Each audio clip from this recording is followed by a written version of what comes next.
Welcome. We are joined today with Swiss Re for their second session for the Career Exploration Program. Thank you all so much for joining us. We appreciate your perspective and hearing from a liberal arts perspective as well for our college. So today we'll be joined with panelists of professionals from Swiss Re who will share their own career journey and how it ended up being with reinsurance. So Jamie, thank you so much. Thank you. And I am going to share my screen. I hope that echoing is not on my side. It was, but I think it may have stopped. Because I'm going to be doing a lot of speaking, so that would not be good. So I just want to welcome everyone again and thank you for giving us the opportunity for some of our Swiss Re colleagues to speak with all of you.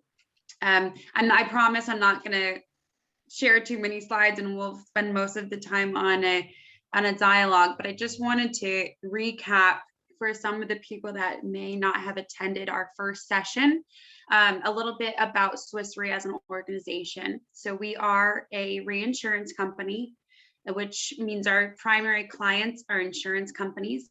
We are a risk knowledge company. So our focus is to really understand risks and mitigate them and protect people against risk. And we use knowledge in terms of our employees, our talent and data to better understand what those risks are. You can see on the right some of our focus areas, which are a lot often, you see these in the news. So climate change is a huge topic. So understanding how climate change affects our world and increases the risk of natural catastrophes. Using digital insurance solutions. So not only using data to better understand risks, but also in how you buy insurance and how do you pay out claims. And then the last one is building societal resilience. So not just paying out claims, but helping communities better themselves and protect themselves in the long term. One of our goals at Swiss Re is to be a diverse and inclusive organization. So that's something a lot of our speakers on the last call really spoke to, and that they felt that our culture at Swiss Re is really inclusive, and one of the things that keeps them excited and keeps them engaged at Swiss Re. And what we're trying to do is really look at talent differently, not always going to the risk management schools or people that have just insurance degrees. So that's part of the reasons that we are expanding our search and talking with you guys, who most of you are liberal arts majors, and seeing how those can be applied in an insurance company, because you don't necessarily need to have an insurance or risk degree to be successful in an insurance organization. So we'll hear from a lot of different people that have different paths at Swiss Re. And again, this is your session. So if you guys have any questions for the panel, feel free to enter it in the chat or raise your hand and ask them. We don't mind interrupting some of our speakers. So I'm going to stop sharing now because I really do want to focus most of this time on a conversation with some of our employees. So I'm going to just start asking some of the Swiss Re employees specific questions. And for the first time you're answering for the Swiss Re employees, if you could just say your name, your role, and where you're working before you answer your question. So I'm going to start with Wesley and ask you, what did you study in college and why did you pick your major? Sure. Undergrad, I actually majored in psychology. Going into college, I actually thought I was going to become a surgeon. After taking organic chemistry and calculus at the same time, decided that probably wasn't a good role for me. So I actually majored in psychology with the thoughts of becoming a clinical psychologist. And somehow I wound up in reinsurance. I actually worked in commercial finance for a couple of years and eventually went back and got my MBA with concentrations in risk management insurance. But actually my psychology major is actually more germane to my current role than my MBA. oddly enough. So yeah, majored in psychology undergrad, but did get my MBA eventually. And what was your first or second job out of college? Sure. So my first job out of college was in commercial finance with Deutsche Bank. I was with them for 2 years and then decided to go back and get my MBA. And after my MBA, I joined Swiss Re. Thank you. I don't know if that's my thing that's echoing, so I really apologize for that. Hopefully it's resolved. I'm going to ask you questions a little bit later about going back and getting your MBA, but I want to also ask Jeff the same question. What did you study in school and how did you select your major? I was a political science major with a minor in psychology. So psychology people, shout out to Wesley. After that, I went into law school. And from law school, I became a lawyer and I practiced law for several years in the great state of New York. And I ultimately decided that the insurance world was more for me than law. And that's how I got into insurance. And then slowly but surely, I got into the exciting world of reinsurance. And I think there is a tremendous amount of overlap from what I learned in college from political science and how it applies to what I do on a daily basis. I don't think I could be as successful in doing what I'm doing today without that background in political science. It was absolutely critical. And I never thought, and we were just joking before the students, all of you were let in the room, that very few of us knew from day one, from the day we were born, we were destined for a world of life and reinsurance. So we all sort of fell into it, and with whatever skills and knowledge we come to acquire. And I'm very appreciative that I had that liberal arts background, because I don't think I could have done what I'm doing now without it. Great, thank you for that. So I'm going to ask a similar question to Brian. Brian, I believe you are a history major or pursued a history major. Can you elaborate or share how that's been applicable to your role?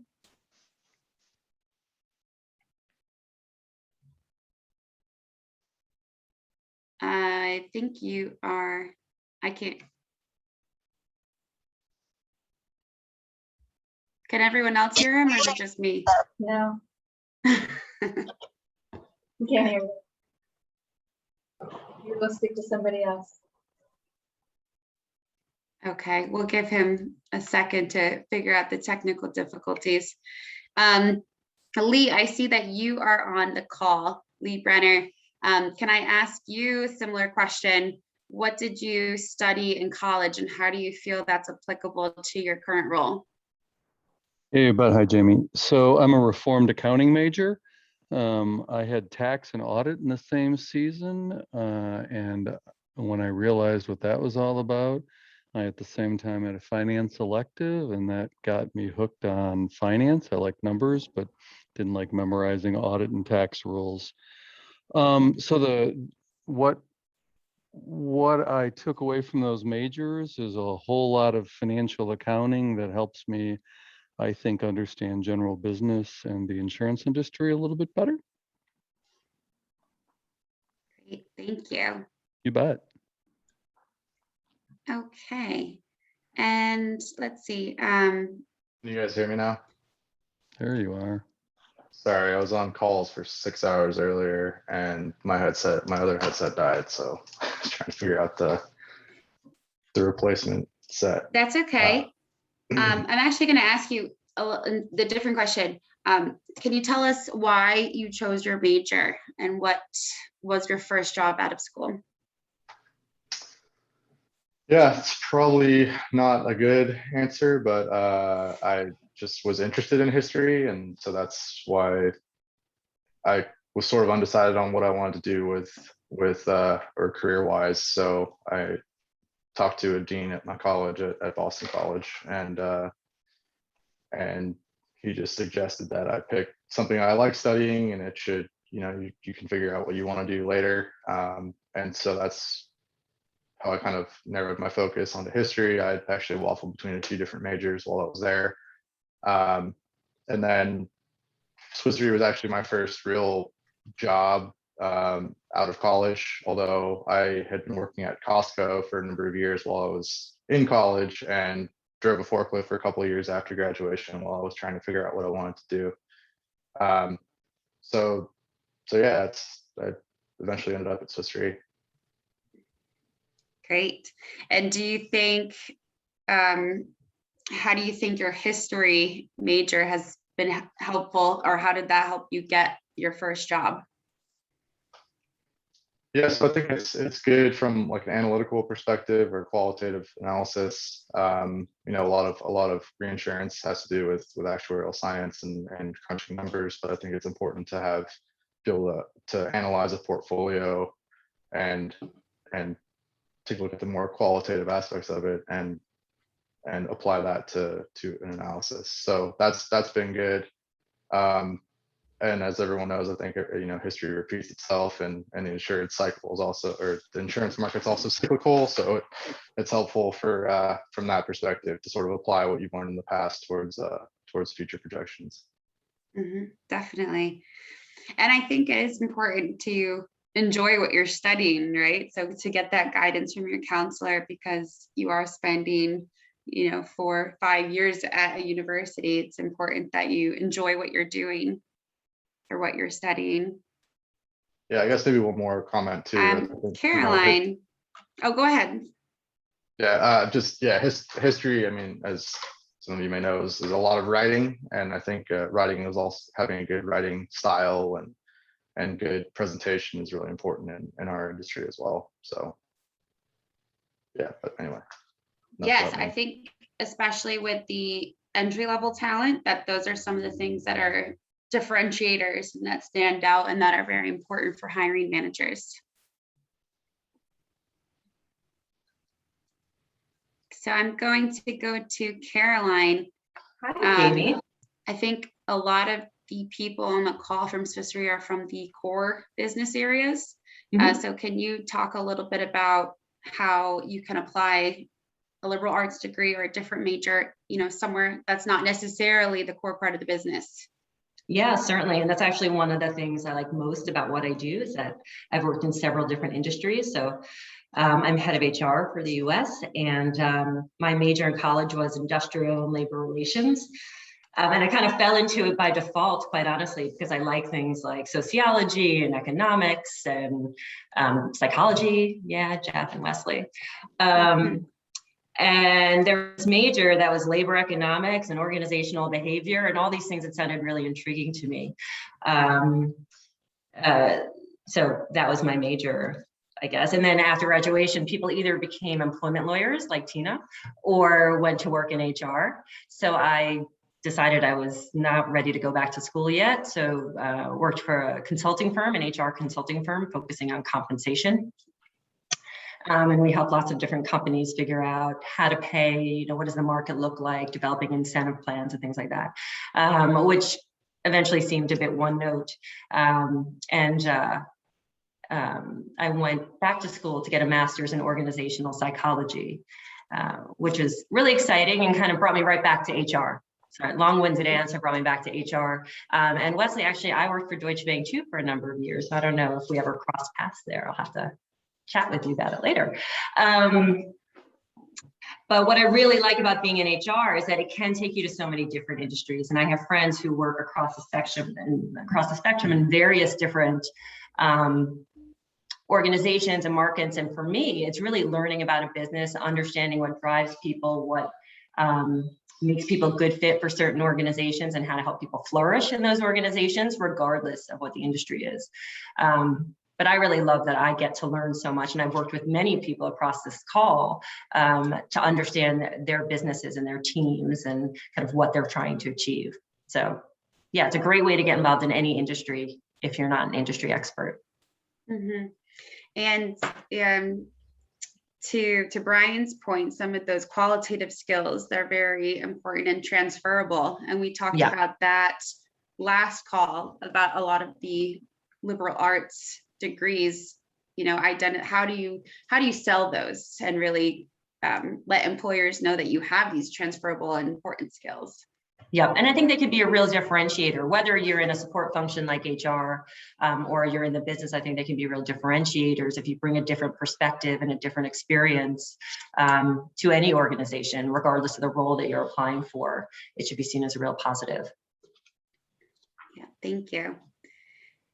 Peter, question for you. If you could go back to school and take any classes now, what would you take? Good question. You know, I would have to say, very good points that Jeff and Wesley brought up, and Caroline as well. The one thing that was clear to me was that I was interested in business and finance, so I was a finance major. So that was easy. What was not clear to me is what to do with that.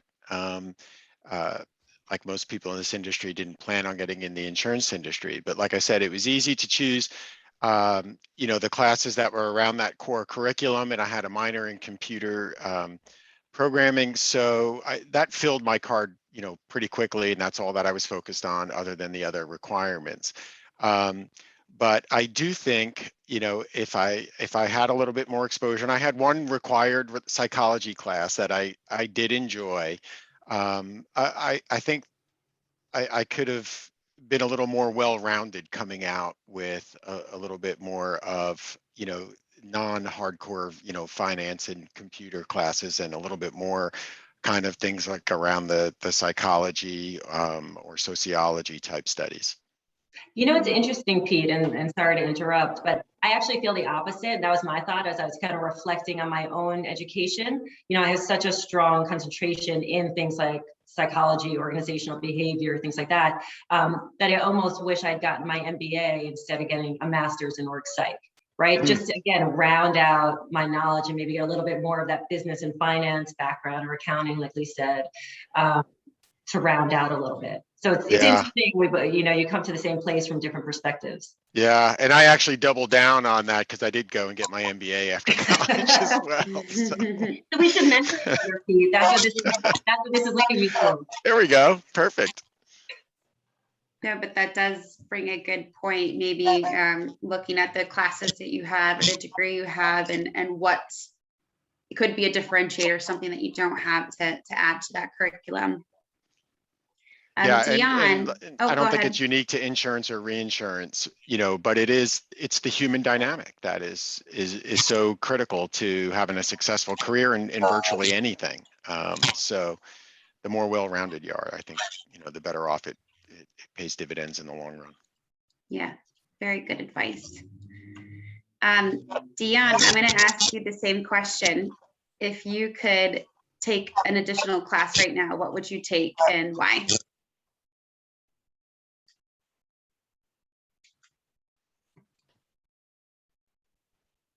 Sorry, I was just getting my camera ready. An additional class. I guess it would be in finance. When I went to college, I majored in engineering, and what changed my mind was the physics. So I just went back with what I knew and loved, and that was math.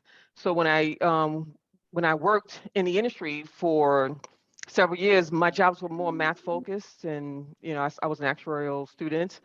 And, you know, it wasn't until I moved over into reinsurance and you're evaluating portfolios and present valuing things that you realize the financial aspect of insurance. And I never took any business classes in school. So a lot of that part of insurance that I learned was when I took CPCU exams and ARE exams and just associate type exams, which were very helpful.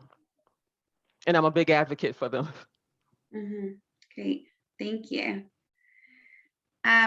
So switching gears a little bit, I'm gonna kind of ask people, how did they transition from university to the insurance industry? So I'm gonna first ask Leigh to walk us through a little bit of how he ended up in the insurance industry.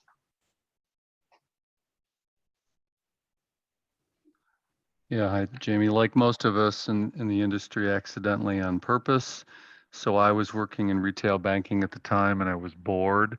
I was offered a management position in Minot, North Dakota with that bank, and Minot, North Dakota didn't seem like a place I wanted to go. I had, amazingly enough, a college friend who was a reinsurance broker, somebody who brings business to reinsurers now. And he said, hey, this company in the Chicagoland area might be hiring. And the rest is history. My anecdote that some of the folks in my team have heard is the person who interviewed me that wound up being my boss had a very large office. I sat at his very large round table. He lit up a cigarette, blew smoke in my face, and asked me to tell him everything I knew about reinsurance.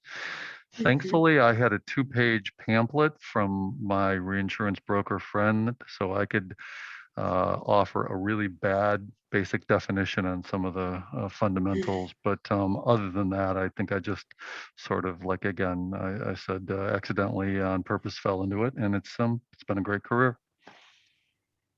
I've not heard that story before. Yeah, so- that's you got to say that for a special occasion. It's very several decades ago. And then what would you say has kept you in the industry if it was accidentally on purpose? Yeah, great question. Mhm. Inertia is the default answer, but there's better answers than that. The people that you work with are super important in your career, and I've been fortunate to work with some really wonderful personalities and some very smart people. It's an interesting industry. You've got macroeconomics, you've got global supply and demand, you've got people dynamics, you've got buying powers, you've got personalities, you've got selling. There's not a whole lot that's not included in the package. I say that as somebody on the client-facing side, but I really think most of those are true of the industry in general. The insurance industry as well, not just reinsurance. Mhm. I guess same question for Jeff, Wesley, or Brian. I don't know, either of you want to jump in. What has kind of kept you in the insurance industry? For me, it's there's always something new to learn around every single corner. I was previously just handling claims as a regular claims adjuster in a regular insurance company, and I thought I got a pretty good handle on this.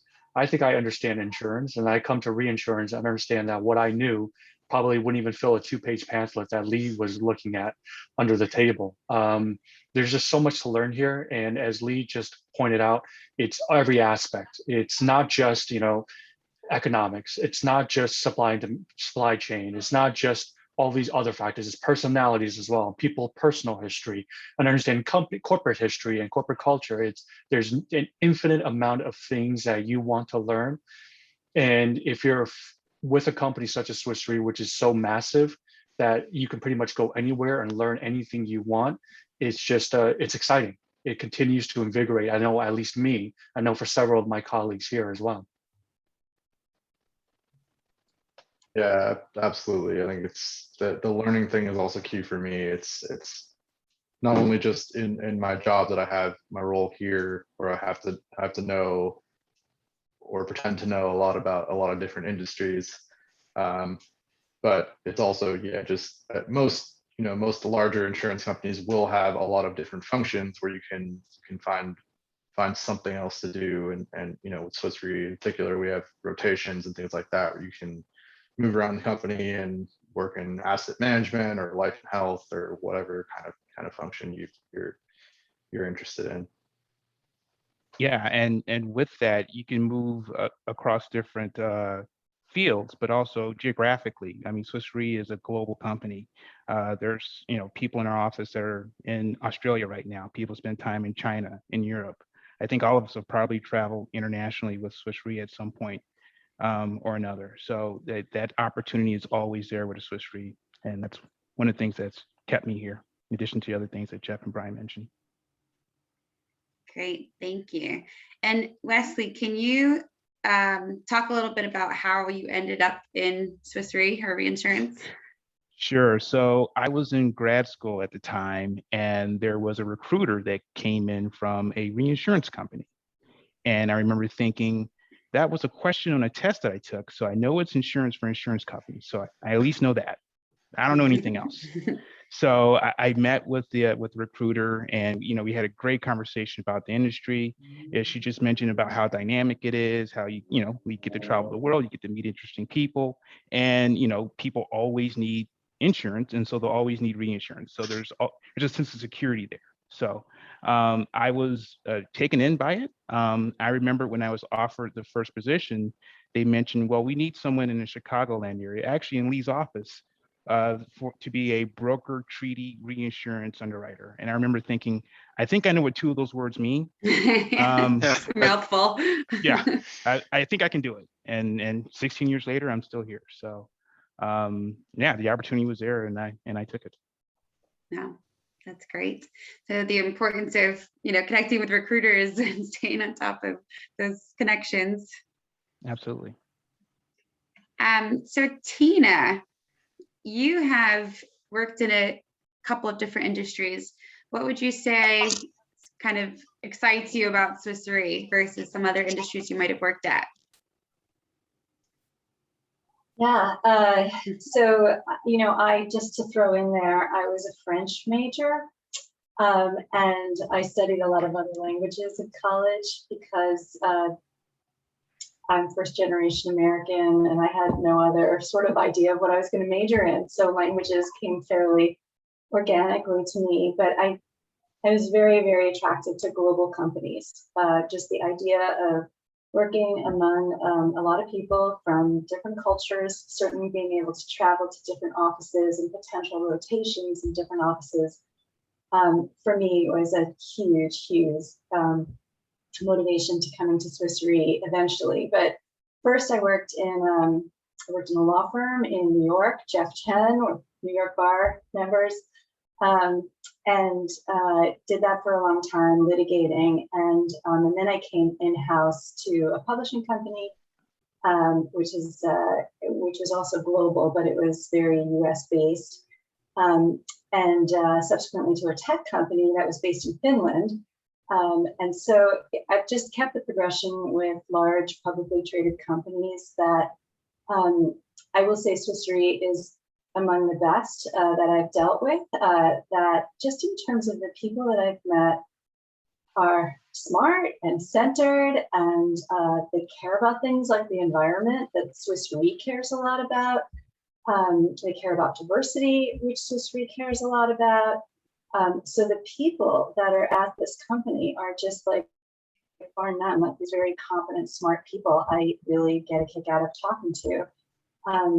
And I would add that not having gotten an MBA from school, I do feel like I've gotten one from working in corporations all these years, because what I do in the central functions of legal, I'm exposed to finance and to asset management and to actuaries and to underwriters. And so I've gotten to learn the insurance industry from the standpoint of the employees that we employ and all the different job families and the situations that arise that come to my desk. So it really is something to think about as a liberal arts major, that if you go to work in company, you actually will absorb quite a lot of what you would maybe learn in a nighttime MBA program if you want to. So I have a question for Leigh.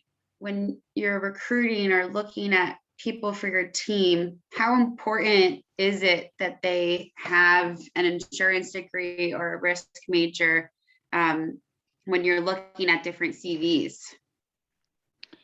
Great question. So in my group, we range from 3 to over 40 years of experience.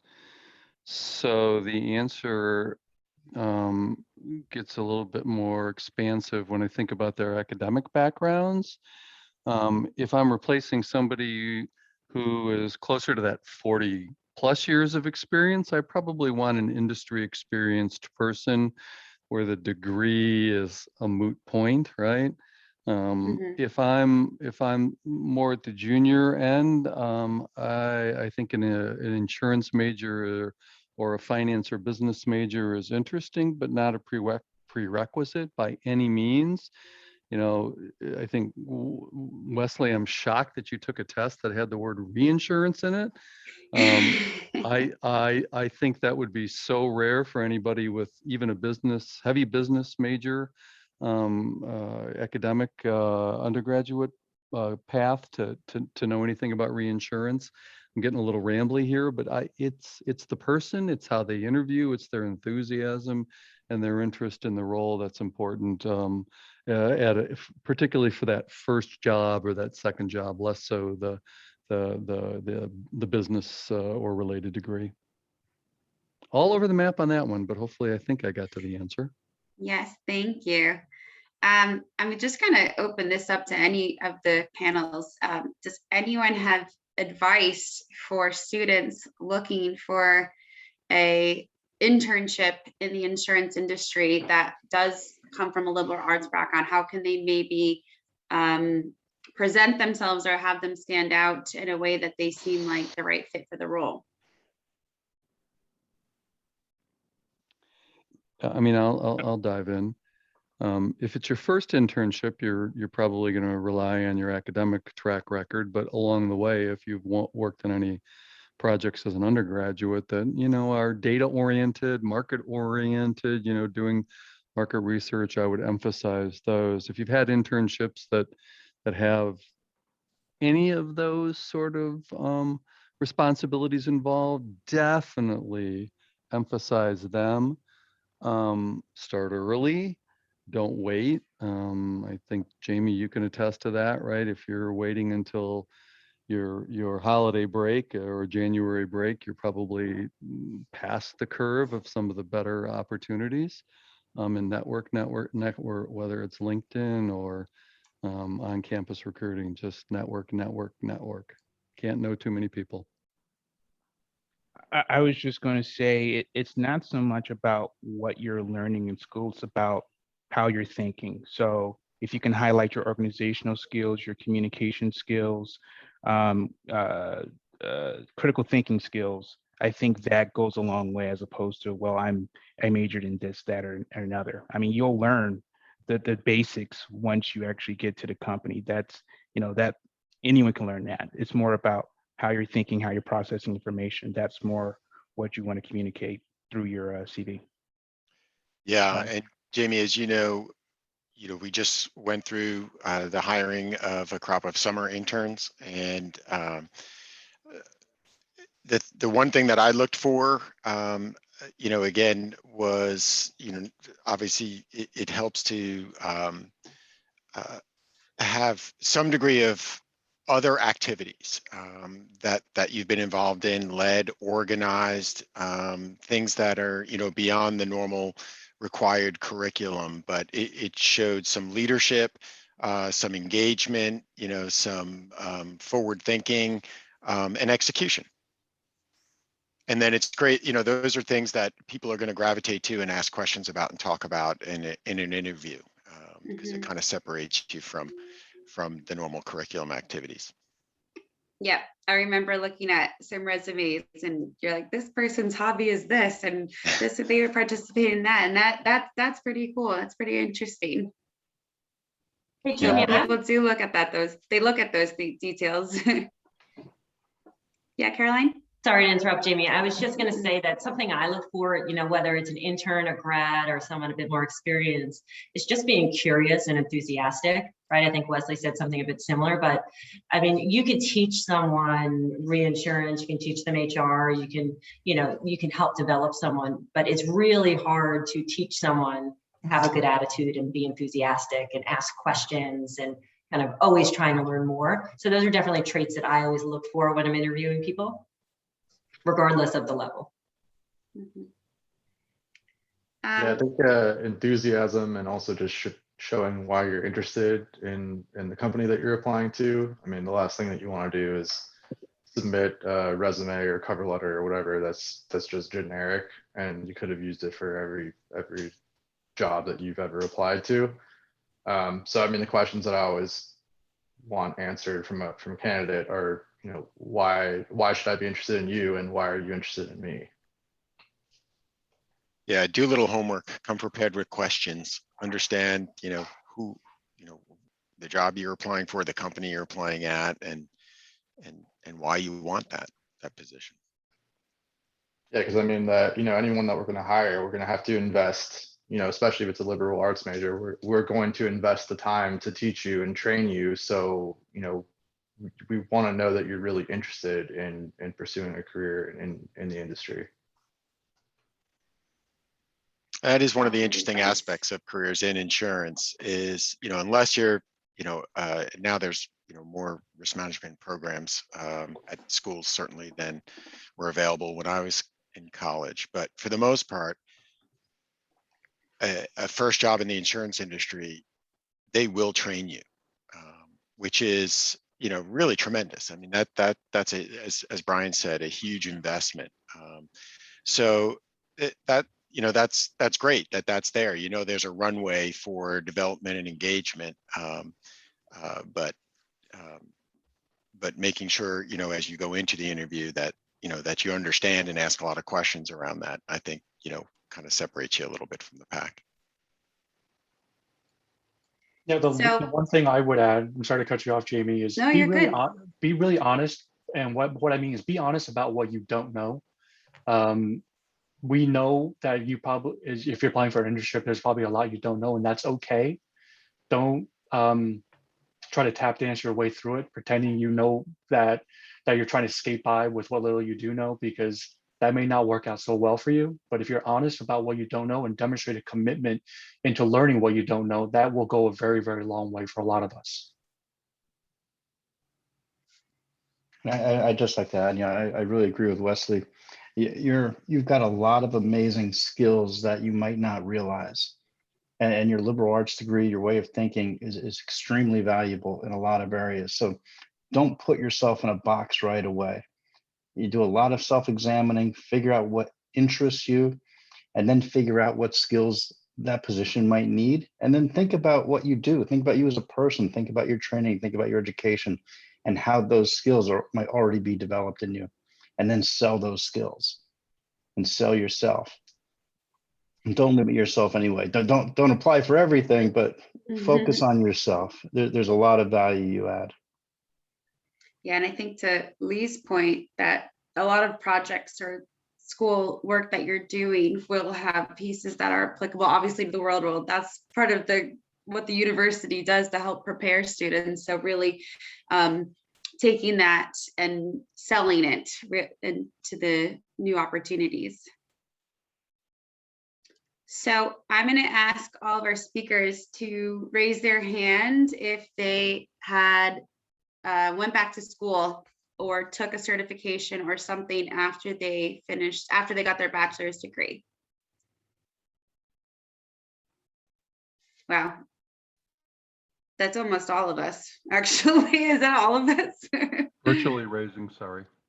Interesting. Okay. So I don't know where to start. I wasn't expecting everyone to raise their hand. So I guess from an HR perspective, Caroline, I'll start with you.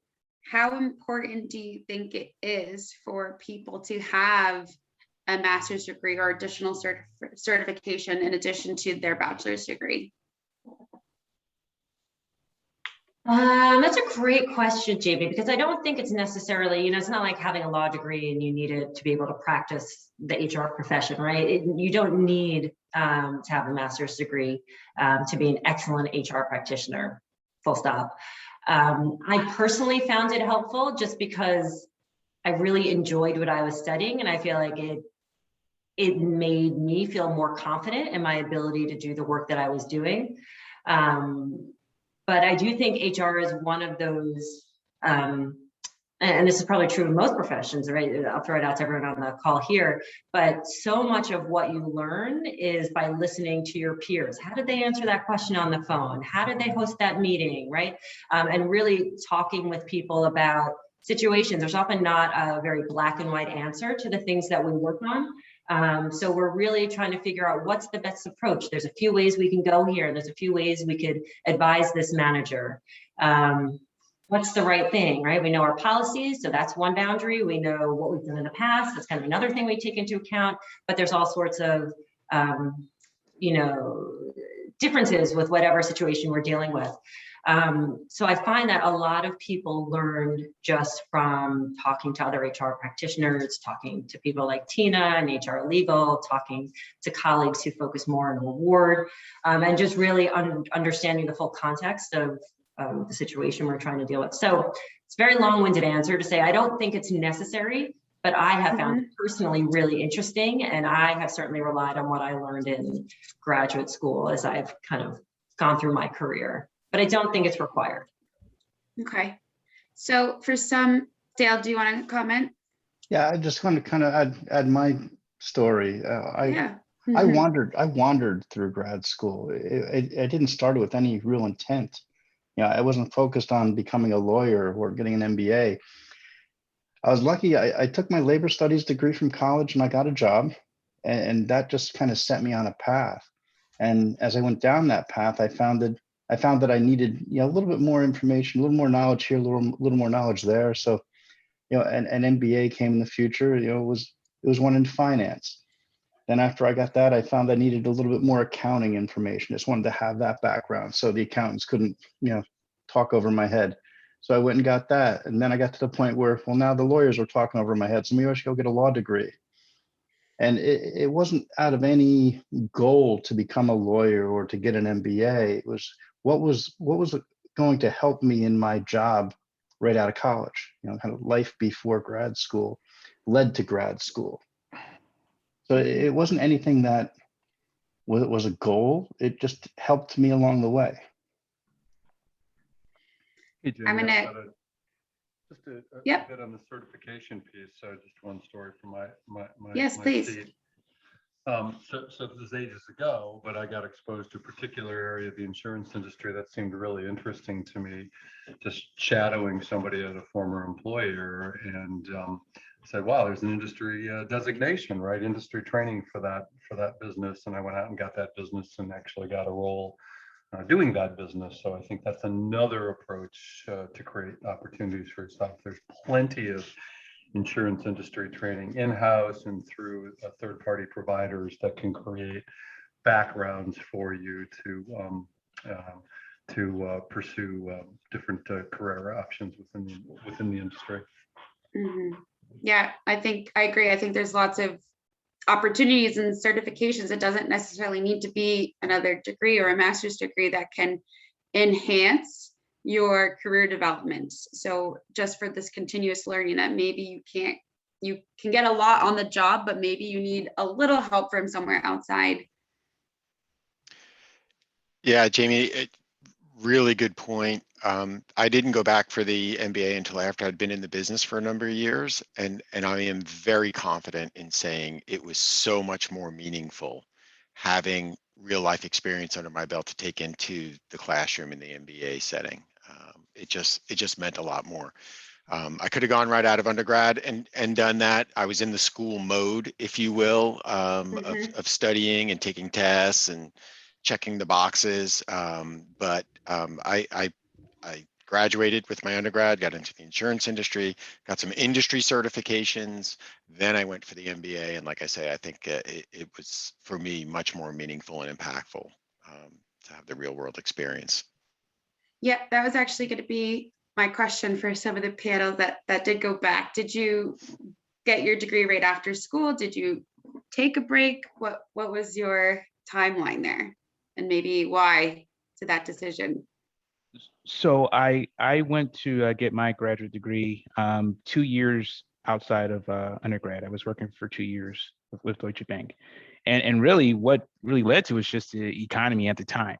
My particular division was having some issues, and I was still kind of in school mode. So I thought, well, maybe I'll just go back and get my MBA. So I was still, you know, I was in my mid-20s, so still fairly young. Just went full time and got my MBA. And my experience is a little opposite of Pete, just because I was, you know, I didn't really have a lot of real world experience yet. So I'm grateful because my graduate degree helped me learn about reinsurance and what it was. But if I'm honest, for my role currently, really my psychology degree, really it's more germane to what I do now than my MBA. Because it's more about, for me, communicating effectively in organization and solving problems. So, It's interesting. yeah, it can go either way. Mhm.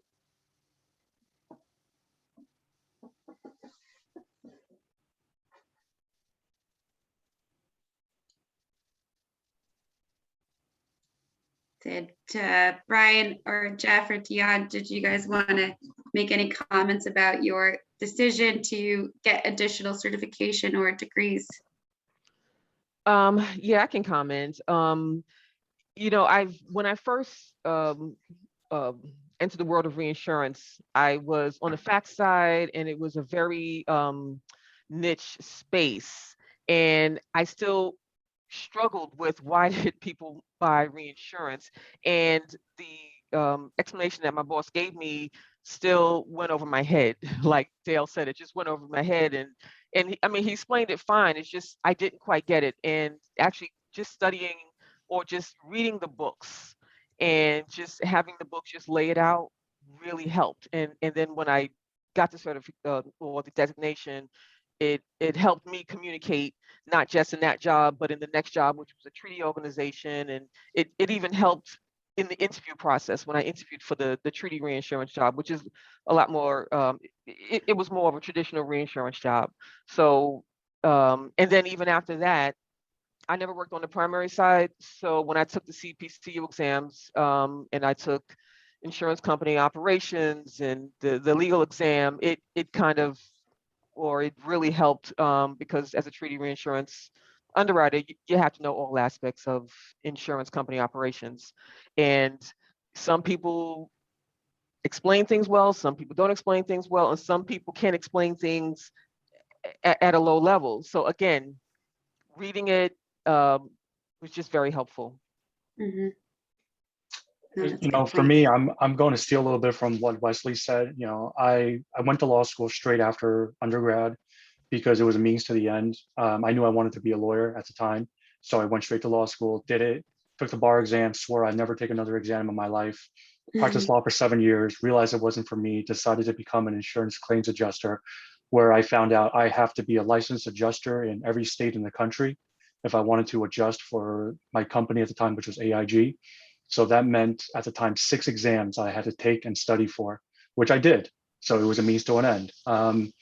I swore after that I'd never take another exam, and so far I've kept true to that promise for now.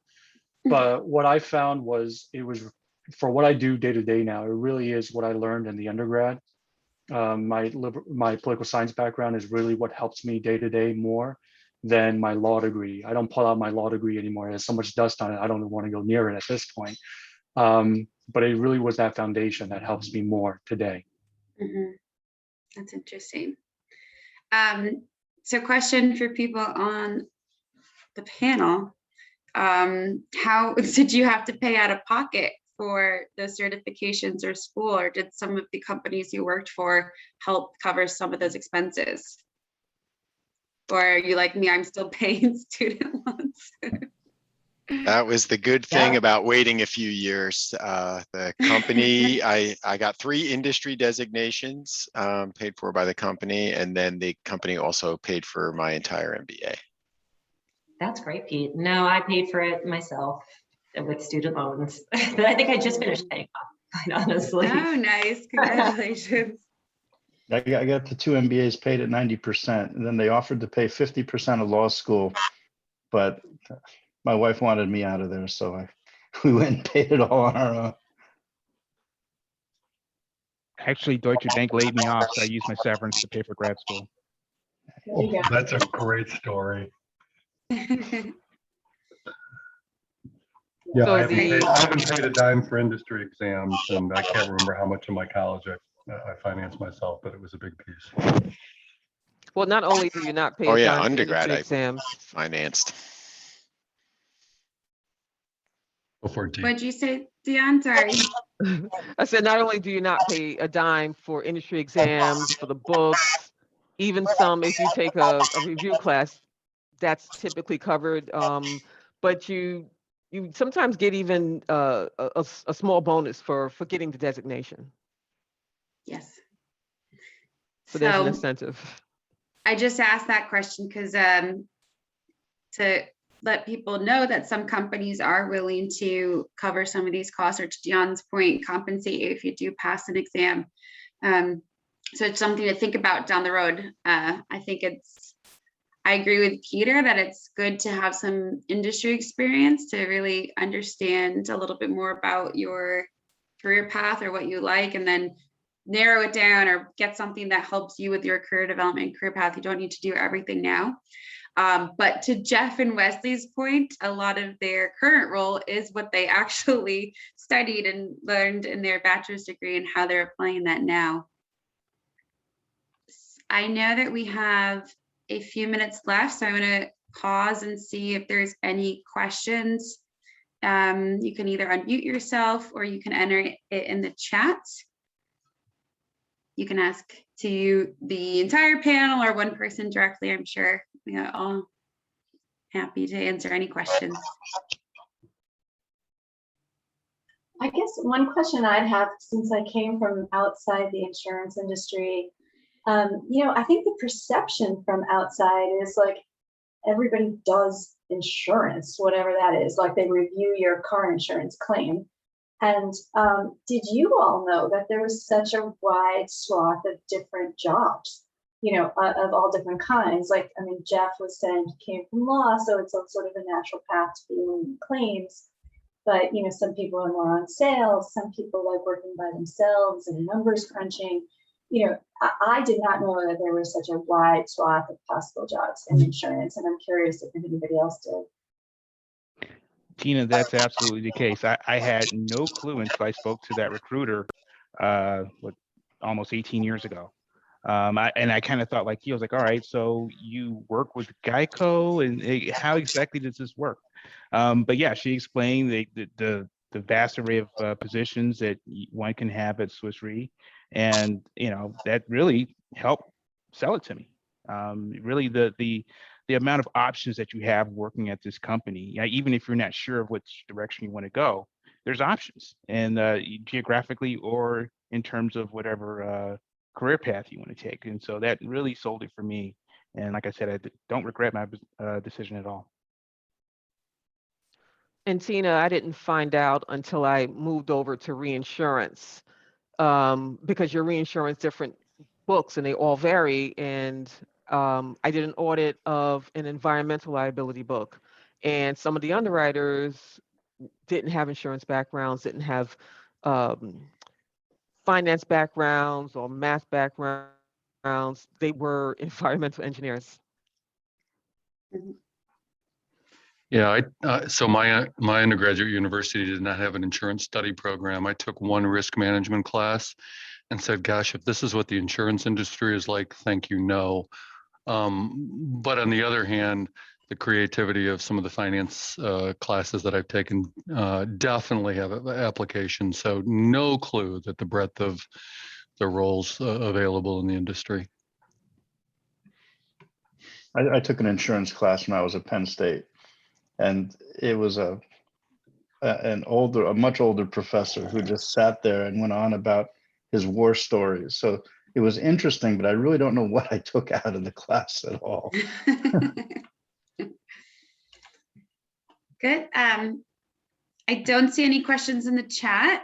So I think we can hand it back to you, Katie. But before I do, I want to thank all of our panel for sharing their insights and their experience and being honest with our students here. I know that it's really nice to hear from people that are in the industry and their experiences. So thank you very much. And feel free to reach out to any of us on LinkedIn. I'm happy to answer any follow-up questions if something comes up. And I'll hand it back to Katie. Thank you so much, everyone, for joining us. And Jamie, wonderful panelist questions. I really appreciate the topics and the support for the liberal arts degree, and appreciate the students on the call and Swiss Re's ability to allow us to record today. So for those unable to attend, they will definitely enjoy watching this panel and hearing your your advice for our liberal arts students. So just a reminder for those students here that we will have one more session on Thursday at the same time, 3 o'clock. There's a different Zoom link you'll find in Nittany Lion Careers. And we look forward to having you back again to talk about your opportunities.